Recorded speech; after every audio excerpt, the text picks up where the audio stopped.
नमस्कार and I welcome to all of you in global lookout. दोस्तों, recently Finland की जो पीएम है सारा मरीन, इनका एक वीडियो वायरल हो रहा है सोशल मीडिया पे, जिसमें ये डांस करते हुए और अपने फ्रेंड्स के साथ एंजॉय करते हुए दिखी हैं। इसके बाद कई लोग इनसे काफी सवाल कर रहे हैं और काफी तरह के सवाल कर रहे हैं।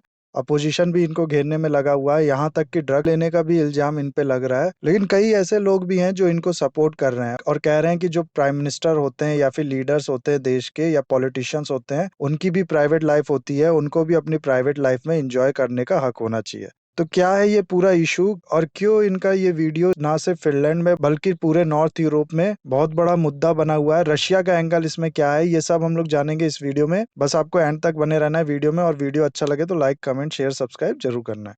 फिनलैंड की लोकेशन पहले देख लेते हैं। अगर आप इंडिया के नॉर्थ वेस्ट में जाएं तो आपको नॉर्थ पोल के पास मिलेगा फिनलैंड, जो कि एक नॉर्डिक कंट्री है। कंट्री का ऑफिशियल नेम है रिपब्लिक ऑफ फिनलैंड। ये कंट्री अपनी बॉर्डर शेयर करती है स्वीडन, नॉर्वे, रशिया के साथ। कैपिटल इस कंट्री की है हेलसिंकी। फिनलैंड एक प्रॉस्पेरस कंट्री है। यहाँ पर लोगों की पर कैपिटा इनकम बहुत हाई है और फिनलैंड वर्ल्ड की बहुत सारे इंडिसेस में, एजुकेशन से रिलेटेड हो गया, इकोनॉमी से रिलेटेड हो गया, civil liberties, quality of life और ह्यूमन डेवलपमेंट, इन सब से रिलेटेड जितने भी इंडिसेस हैं उसमें टॉप पे रहती है।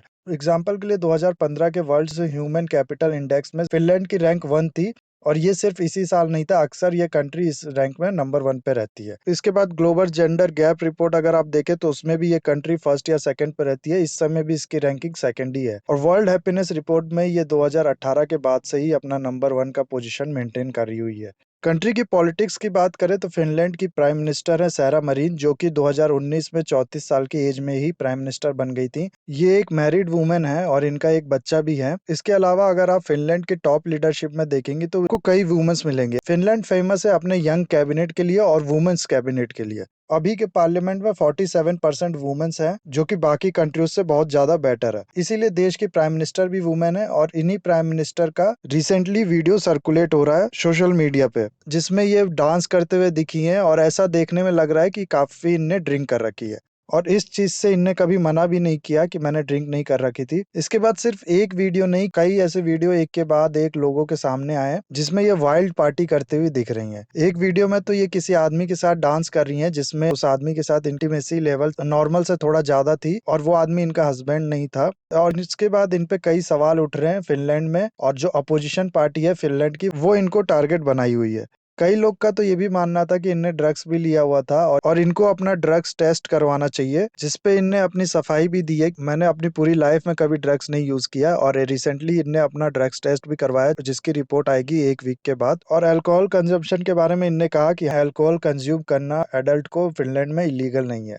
पीएम का ये भी कहना है कि सबकी प्राइवेट लाइफ होती है, मेरी भी है, मैंने कोई गलत काम नहीं किया, कोई ऐसा काम नहीं किया जो इलीगल हो। साथ ही साथ इनने ये भी कहा कि ऐसे किसी के प्राइवेट वीडियोस को पब्लिक में शेयर करना ये गलत है। दरअसल ये वीडियो किसने शेयर किया है और ये कैसे पहुंचा है सोशल मीडिया, इसका अभी तक किसी को कुछ पता नहीं है, तो इसलिए इनने अभी तक किसी का नाम नहीं लिया है। इस पूरे इशू के बाद फिनलैंड के जो लोग हैं वो 2 ग्रुप में बट गए। एक वो जो इनको सपोर्ट करती है, और एक ही वो जो इसको को गलत मानती है और काफी सवाल पूछ रही है फिनलैंड के प्राइम मिनिस्टर से। कई ऐसी वुमेन है फिनलैंड में जो अपने आप से अपनी प्राइवेट डांस की वीडियो शेयर कर रही हैं, सिर्फ इनको सपोर्ट करने के लिए।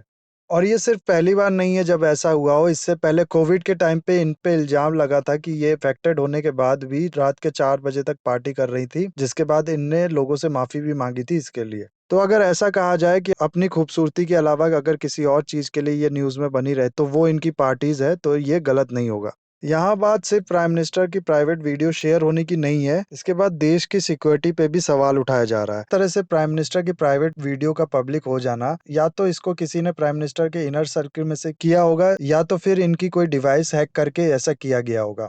दोनों ही केस में देश की सिक्योरिटी और सिक्योरिटी एजेंसी पे सवाल उठता है। दूसरा ये बोला जा रहा है कि अब इसको रशिया यूज करेगा अपने प्रोपेगेंडा के लिए। आपको पता ही होगा रशिया और यूक्रेन में वॉर चल रही है, क्योंकि यूक्रेन ज्वाइन करना चाहता था नाटो, और रशिया इसको देखता था अपने लिए एक थ्रेट की तरह। फिनलैंड ने भी टाइम टाइम पे नाटो ज्वाइन करने की इच्छा जताई है, और इसके लिए रशिया ने इसको कई बार वार्निंग भी दी है। इसलिए फिनलैंड को भी बहुत ज्यादा खतरा है रशियन इन्वेजन का। और यूक्रेन के बाद ऐसा कहा जाता है कि नेक्स्ट टारगेट जो होगा रशिया का, वो फिनलैंड और स्वीडन ही होगा। इसके अलावा अगर आप यूक्रेन के पूरे इश्यू को एनालाइज करेंगे तो इसमें हुआ क्या था कि पहले कुछ लोग थे जो रशिया को सपोर्ट करते थे क्रीमिया वाले एरिया में, जो कि यूक्रेन का पार्ट था, और यूक्रेन का कहना था कि रशिया इनको सपोर्ट प्रोवाइड करता है और उकसाता है एंटी गवर्नमेंट एक्टिविटीज के लिए।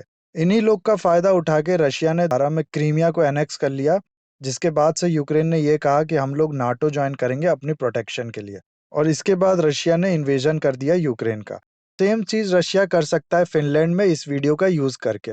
पहले वो इस वीडियो को यूज करके जो देश के प्राइम मिनिस्टर है उनके खिलाफ एंटी सेंटिमेंट को प्रमोट करेगा और दिखाएगा कि देखो आपके देश के जो प्राइम मिनिस्टर है उनको आपकी फिक्र नहीं है, और फिर वहां पर अपने इन्फ्लुएंस से ये प्रो रशिया सेंटिमेंट क्रिएट करेगा, और फिर इसका बहाना लेके हो सकता है फ्यूचर में फिनलैंड को भी एनेक्स कर ले, और रशिया फिर इन्हीं एंटी गवर्नमेंट लोगों का यूज करेगा अपने पॉलिटिकल, टेरिटोरियल और बाकी गेन्स के लिए। मैंने रिसेंटली एक वीडियो भी बनाई थी जिसमें अलेक्जेंडर डंगिन, जिनको पुतिन का ब्रेन कहा जाता है, उनकी क्या आइडियोलॉजी है और क्या प्लान वो देते हैं अपनी बुक में रशिया को एक डोमिनेंट पावर बनाने के लिए पूरे वर्ल्ड का, ये बताया था। और ऐसा भी कहा जाता है कि अलेक्जेंडर डंगिन की जो आइडियोलॉजी है ये बहुत ज्यादा इन्फ्लुएंस करती है पुतिन की फॉरेन पॉलिसी में, या यूं कह ले कि रशिया की फॉरेन पॉलिसी में।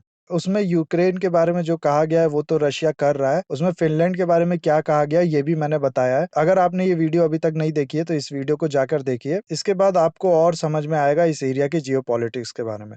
डिस्क्रिप्शन में मैं इसका लिंक आपको दे दूंगा, अगर आपको ये वीडियो देखना है तो वहां से देख सकते हैं। अभी के लिए खाली इतना जान लीजिए कि फिनलैंड को भी बहुत बड़ा खतरा है रशिया से। ऑलरेडी एक रिपोर्ट है जिसमें कई लोग हैं जो एंटी गवर्नमेंट सेंटिमेंट रखते हैं फिनलैंड के बॉर्डर एरिया में। तो ऐसे टाइम पे जब यूक्रेन में ऑलरेडी वॉर चल रहा है और इस वॉर का असर ना केवल यूक्रेन रशिया पे पड़ रहा है बल्कि पूरे वर्ल्ड में पड़ रहा है, और इस तरह की सेम वार का डर हो फ्यूचर में फिनलैंड को और कंट्री में कहीं एंटी गवर्नमेंट सेंटिमेंट पनप रहा हो, इस टाइम में कंट्री के प्राइम मिनिस्टर का इस तरह से पार्टी करना और एंजॉय करना, इस पे भी कई लोग सवाल उठाते हैं। हालांकि इनने ये सफाई दी है, ये वीडियो तब के टाइम की है जब कोई शेड्यूल मीटिंग नहीं थी मेरी, अपने फ्री टाइम में मैंने ये पार्टी की थी, और कंट्री की इंटेलिजेंस का भी ये स्टेटमेंट आया है, देश की सिक्योरिटी पे इससे कोई खतरा नहीं है। इन सब के बाद भी कई ऐसे लोग हैं जो इन पे सवाल उठा रहे हैं, जो इनके इस को गलत बता रहे हैं, और कई ऐसे भी लोग हैं जो इनको सपोर्ट कर रहे हैं। इनके सपोर्ट में कई लोग ऐसे हैं, खासकर से वुमेन्स भी, जो खुद अपनी डांस की वीडियो शेयर कर रही हैं ऑनलाइन, ये दिखाने के लिए कि हम सब पार्टी करते हैं, इसमें कोई गलत नहीं है। तो इतना था गाइस इस वीडियो में। आई होप ये वीडियो आपको अच्छा लगा होगा। इस वीडियो को लाइक, कमेंट, शेयर, सब्सक्राइब जरूर कीजिएगा। That's all, have a nice day, take care.